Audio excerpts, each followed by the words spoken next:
Welcome to this week's edition of Three Men and a Movie.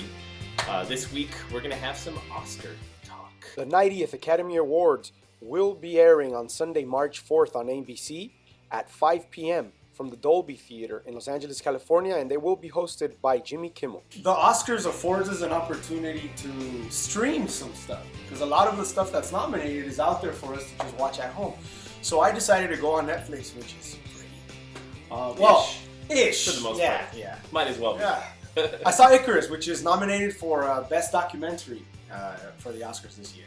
And it's a documentary about this guy named Brian Fogel. He's the director of the film. Who flew too close to the sun? Well, actually, it is in reference to the Greek myth. Icarus had wings made of wax that his father put together for him, and he flew too close to the sun. His wings melted, and he fell to his death into the sea. Now, these athletes that do dope and take steroids, they are in an altered state when they compete, but when the scandals come out and when they get discovered, they pretty much plunge to their death, and they're ashamed in the sense that they can no longer compete or they're stripped of their medals. So the title is a metaphor and an analogy in that sense. In addition, if you were to read the letters of the title individually, they would spell out "I see a ruse," which is in reference to the cheating that these athletes do and that these organizations do, and we're finally becoming aware of these with actual evidence on a film like this one.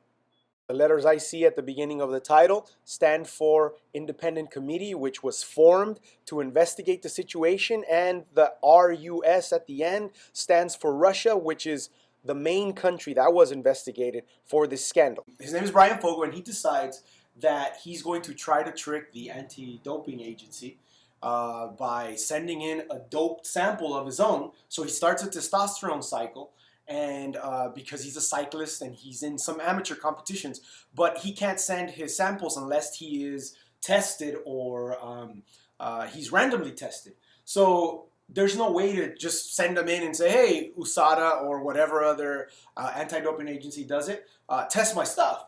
They choose you if that's what they do and if they are the governing body for that competition. So anyway, long story short, he asks a big head guy who has been one of the directors over in UCLA that does that runs that anti-doping laboratory at UCLA, and the guy starts to help him out, tells him, okay, this is what you're going to take and all that, and then decides that his reputation's too important, pulls out. He says, but I don't want to leave you high and dry. I'm going to recommend a guy to you.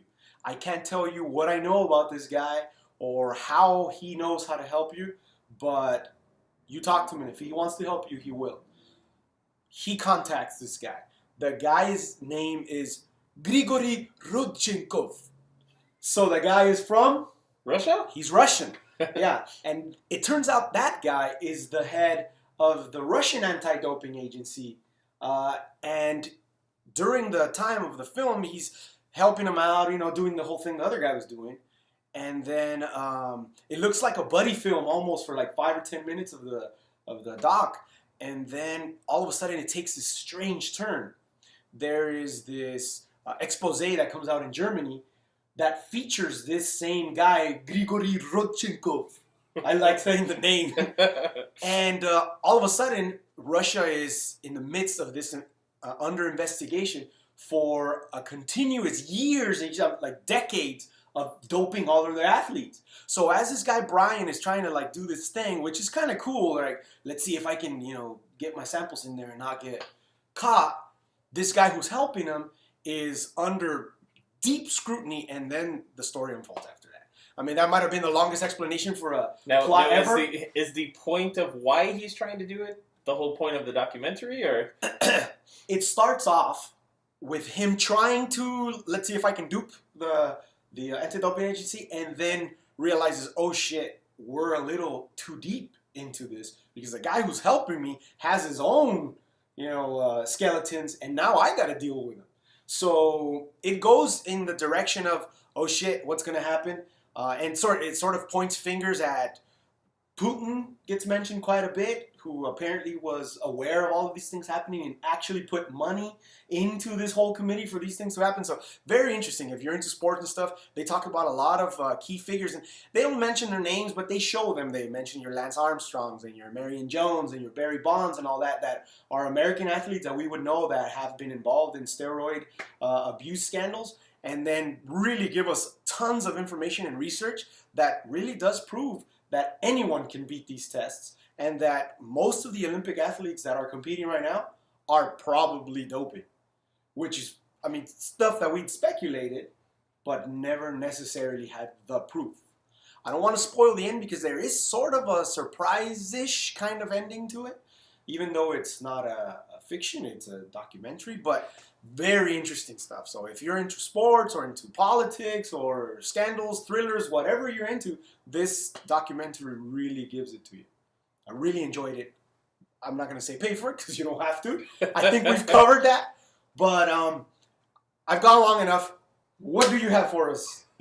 So first, I want to talk Boss Baby, because I've seen it only 863 times. Beautiful. I have an 18-month-old, so that's that and Sing are her two favorite Netflix movies. Nice. And now she's old enough where she points at the TV and is like, like, put my movie on. That means Boss Baby, right? Which usually means Boss Baby. She was asking me for it the other day. Was she? Yeah, I didn't realize that's what she wanted. I said that. But yeah, it's. And it's nominated for Best Animated Film, and I can't speak for the other movies that are nominated because I haven't seen them. Yeah. But I will say, from watching Boss Baby as an adult, it is so well constructed that I'm entertained. Even the 864th time that I see it, there's still stuff that catches me off guard that makes me laugh, and the little Boss Baby is just hilarious. Yeah. And no, I love it, and I think it's a phenomenal film. I would say, from what I've heard about Coco, that it would be my guess that it's between those two as far as what would end up winning. But but I think, coming in with, as the parent with the animated film, I think it's a great film. The thing about Boss Baby is that you have a second child on the way. By the way, I'm putting it out there. Very close to it. What is it, just a week from now, maybe? She's due on Sunday. Sunday, okay. So the movie Boss Baby really focuses on the second child's arrival at the home, right? And sort of turns into the boss of the house, which is my case. In my house, it was one thing with my wife, myself, and my son, but when my daughter arrived, she took over the thing. Well, since my first kid was a daughter, I can't imagine my second daughter being bossier than my first daughter. Well. But if she is, we're all in trouble. Yeah. Yeah. I'm already going to be vastly outnumbered, so I'm in trouble either way. Yeah. You've been in trouble for a while. Yeah. Didn't you feel that the voice was so well chosen for the absolutely. baby? I couldn't think of a better person being that voice. Yeah. Yeah, Alec Baldwin, for those of you who either haven't seen it or haven't heard the voice or didn't recognize the voice, Alec Baldwin really has this aloof kind of personality, at least in his characters. I don't know him personally. I've heard some things, but ultimately in his characters. He's kind of a dick, right? And he's kind of a bossy type of, I'm better than you guy.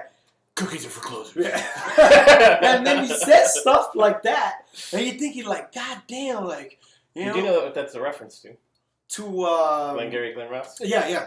I was going there. But you have the reference quicker than me because you're in that world. In that world, yes. Yeah. But yeah, Alec Baldwin is great in that. So if you haven't seen Boss Baby, you'll love it, and your kids will too if you do have children.